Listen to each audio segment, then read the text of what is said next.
Duff and that question bunch class 10 তোমরা যদি এই বইটার 159 পেজে এসো তাহলে তোমরা মডেল প্র্যাকটিস সেট গ্রামারের দেখতে পাবে।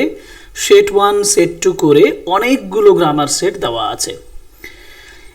এই ক্লাস দিয়ে আমরা ওই মডেল সেটগুলো আলোচনা করা শুরু করলাম, কিন্তু আমি একটা করে সেট একটা করে ক্লাসে আলোচনা করব। কেন আলোচনা করব? কারণ প্রত্যেকটা সেটে যে কোয়েশ্চেন্সগুলো আছে কিভাবে সমাধান হচ্ছে সেটা ইন ডিটেলে আলোচনা করব। তাহলে তোমাদের কাছে গ্রামার সম্পর্কে ভীতিটা অনেকটা কমে যাবে। যেমন সেট নাম্বার 1-এ প্রথমেই যেটা আমাদের মাধ্যমিকে পড়ে থাকে, মানে মাধ্যমিকে থাকে কোয়েশ্চেনে, সেটা হচ্ছে কি না, এই যে বলছে যে write the correct alternatives to fill in the blanks.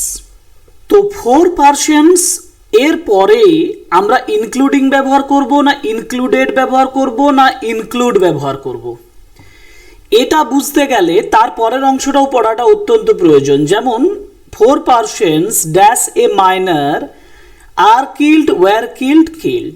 এবার বোঝো, এখানে দেখো একটা প্যাসিভ ফর্মে বি ভার্ব প্লাস ভার্বের পাস্ট পার্টিসিপল তিনটেতেই করা আছে, একটাতে কিল্ড আছে।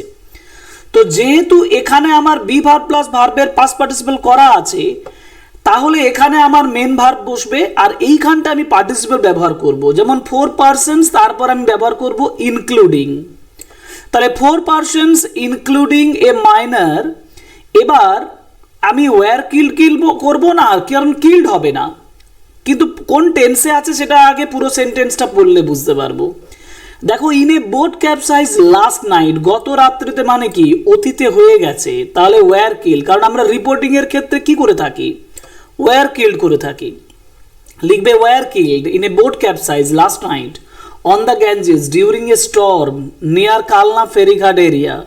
সাম অফ দ্য প্যাসেঞ্জার্স, তারপরে এইখানে সাম অফ দ্য প্যাসেঞ্জার্স, কিছু প্যাসেঞ্জার্স কি রয়েছে, আমরা রিপোর্ট করতে গেলে কি করি, ওয়্যার ইনজিওর্ড করি না, কারণ নিজে নিজে তো আর ইনজিওর্ড হতে পারে না।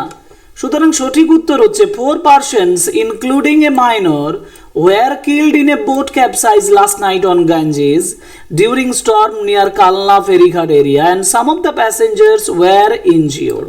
ওকে, নেক্সট যেটা আর্টিকেল প্রিপোজিশন বসাতে বলেছে, দেখো যে she is a good student, সে একজন ভালো স্টুডেন্ট। এবার সি অ্যাবাইডস ওয়ার্ডটা এমনই, এখানে একটা অ্যাপ্রোপ্রিয়েট প্রিপোজিশন বসে। কিরকম প্রিপোজিশন বসে? অ্যাবাইডস এর পরে বাই বসে, যেটার মানে হচ্ছে মেনে চলা। She abides by. এবার ইনস্ট্রাকশনের আগে আমি বসাবো the, abides by the instructions of her teachers. And she never indulges, সে নিজেকে কখনো নিযুক্ত করে না, ইন এনি হার্মফুল অ্যাক্টিভিটি, কোনো ক্ষতিকারক কাজে। অ্যাজ এ রেজাল্ট, যার ফলে সি ইজ ইমপ্রুভিং, সে উন্নতি করছে, ইমপ্রুভিং ড্যাশ আর স্টাডিজ, এখানে কি প্রিপোজিশন বসাবো, তার স্টাডির মধ্যে, মানে ইন হার স্টাডিজ। তাহলে সঠিক উত্তর কি দাঁড়াচ্ছে, she is a good student, she abides by the instructions of her teachers, she never indulges, তাহলে অ্যাবাইড বাই আর দা, তারপরেই আবার দা। নেক্সট হচ্ছে যে she never indulges in any harmful activity and as a result she is improving in her studies. Okay okay, এর পরের question মানে হচ্ছে everybody loves at him. দেখো, এখানে ভয়েস চেঞ্জ করতে বলেছে। যে কোনো সেন্টেন্সে যদি ভয়েস চেঞ্জ করতে যাই তাহলে প্রথমে সাবজেক্ট খুঁজবো আর অবজেক্ট খুঁজবো। যেমন দেখো, সাবজেক্ট হচ্ছে এভরিবডি, অবজেক্ট হচ্ছে হিম। অবজেক্ট সাবজেক্টের আগে চলে আসবে, মানে হিমটা হয়ে যাবে হি, আর সাবজেক্ট এভরিবডি লাস্টে চলে যাবে বাই দিয়ে। কিন্তু মাঝে কি আছে, লাভস মানে এস বাই এস যোগ করা আছে, তাই না? এটা হচ্ছে সিম্পল প্রেজেন্টে করা আছে, কিন্তু আমরা এখানে লাভ অ্যাট হিসাবে ধরবো, মানে এই পুরো ভার্ব ফ্রেজ হিসাবে ধরবো লাভস অ্যাট। তাহলে আমরা অবজেক্টটাকে আগে নিয়ে এলাম, তাহলে নিয়ে এলাম কি, হিমটা হয়ে যাচ্ছে হি, নিয়ে এলাম।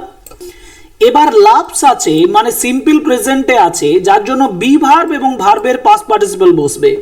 হি অনুযায়ী বি ভার্ব বসবে ইজ এবং ভার্বের পাস্ট পার্টিসিপল হচ্ছে লাভড, তাহলে হি ইজ লাভড অ্যাট। আমি বলেছিলাম লাভড অ্যাট পুরোটা ফ্রেজ হিসেবে ব্যবহার করতে। তাহলে হি ইজ লাভড অ্যাট, তারপরে বাই এভরিবডি। ঠিক আছে, এবার ন্যারেশন চেঞ্জ করতে দিয়েছে। দ্বিতীয় দেখো, Ram said to Pinky will you come today. Ram পিঙ্কিকে বলেছিল যে তুমি কি আসবে আজ। দেখো এটা ইন্টারোগেটিভ সেন্টেন্স, কারণ কোয়েশ্চেন করা আছে। ইন্টারোগেটিভে চোখ মুছে তুমি সেড টু এর জায়গায় কি বসাবে, আস্কড বসাবে। তাহলে রাম আস্কড পিঙ্কি, প্রথম স্টেপ হয়ে গেল। এবার প্রশ্নটা দিয়েছে উইল ইউ কাম টুডে, এটা একটা yes or no type question, মানে হ্যাঁ সূচক না সূচক প্রশ্ন। যদি হ্যাঁ বা না সূচক প্রশ্ন হয় তাহলে ইফ বা ওয়েদার বসাতে হয়। তাহলে এই যেখানটায় কোটেশনটা উঠবে এই জায়গাটা ইফ বসাবে। তারপরে সাবজেক্টের কাজ চলে যেতে হবে। ইউটা হচ্ছে পিঙ্কি, মানে ইউর পরিবর্তে সি ব্যবহার করবে। এটা কোন টেন্সে ছিল, পাস্ট টেন্সে। তাহলে উইলটা হয়ে যাবে উড, কাম টুডেটা হয়ে যাবে দ্যাট ডে। দেখো সঠিক উত্তর দেখে নিই। তাহলে আমি কি দাঁড়ালাম, Ram said to Pinky, said to এর জায়গায় আমি ব্যবহার করলাম কি, আস্কড, হয়ে গেল। তারপর ইফ বসালাম। এবার সাবজেক্টের কাজ ইউ হচ্ছে পিঙ্কিকে বোঝাচ্ছে, যার জন্য আমি বসালাম সি। উইলটা হয়ে যাবে উড, কারণ এখানে সেড পাস্ট টেন্সে আছে। শি উড, এবার কাম টুডেটা চেঞ্জ হয়ে হয় দ্যাট ডে, তাহলে she would come that day. Okay, ঠিক আছে। পরের সেন্টেন্স কমপ্লেক্স করতে বলেছে। A healthy person needs no doctor. Complex করাটা খুবই সহজ এখানে। কেন, কারণ এই দেখো এখানে একটা কম্পাউন্ডিং ওয়ার্ড আছে হেলদি পার্সন। হেলদি পার্সন যেখানে কম্পাউন্ডিং ওয়ার্ডটা তৈরি করা হয়েছে একটা আর্টিকেল, একটা মানে অ্যাডজেক্টিভ এবং একটা নাউন দিয়ে। এ হেলদি পার্সন মানে a person who is healthy, তাহলেই কমপ্লেক্স হয়ে গেল। সঠিক উত্তর কি দাঁড়াবে না, a person who is healthy needs no doctor. দেখো এই যে কম্পাউন্ডিং ওয়ার্ডটাকে আমি কি করে দিলাম, একটু এক্সপ্যান্ড করে দিলাম। A person who is healthy মানেই তো সে healthy person, needs no doctor, তাহলে এটা দাঁড়িয়ে গেল আমার একটি কমপ্লেক্স সেন্টেন্সে। এবার ফ্রেজাল ভার্ব। ফ্রেজাল ভার্ব, উপযুক্ত ফ্রেজাল ভার্ব কিভাবে পূরণ করবে সেটাও তোমাদের এখানে আলোচনা করে দেব। The soldier sacrificed, soldier sacrifice করছে। স্যাক্রিফাইস মানে কি, নিজেকে আত্মত্যাগ করা। কোন টেন্সে আছে, পাস্ট টেন্সে আছে। এটার সঠিক ফ্রেজাল ভার্ব হচ্ছে কোনটা, গিভ আপ। তাহলে গিভ আপ মানে পরিত্যাগ করা বা স্যাক্রিফাইস করা, কিন্তু এখানে কোন টেন্সে আছে, পাস্ট টেন্সে আছে। তাহলে তুমি এখানে লিখবে কি, gave up. The soldier sacrifice মানে হচ্ছে the soldier gave up his life. The police are investigating, investigating মানে কি, তদন্ত করা। এর সঠিক ফ্রেজাল ভার্ব হচ্ছে লুক ফর না লুক ইনটু। এটা হচ্ছে লুক ইনটু মানে হচ্ছে প্রোব বা ইনভেস্টিগেট। তাহলে এইখানে ইনভেস্টিগেটিং আইএনজি যোগ করা আছে, তুমিও লিখবে the police are looking into. তাহলে এই যে লুকিং ইনটু, ঠিক আছে, looking into the case. Next, I am trying to find a job. এবার দেখো খুঁজে পাওয়ার চেষ্টা করা, এটা হচ্ছে লুক ফর। এখানেও কিন্তু ভার্বের সঙ্গে আইএনজি যোগ করা আছে, যার জন্য তুমি লিখবে লুকিং ফর। কি করবে, লুকিং ফর। ওকে, তাহলে এই হচ্ছে তোমার পুরো 12 নম্বরের solution. Set number 1, set number 2 এর জন্য ওয়েট করো, খুব শীঘ্রই ক্লাস আসছে।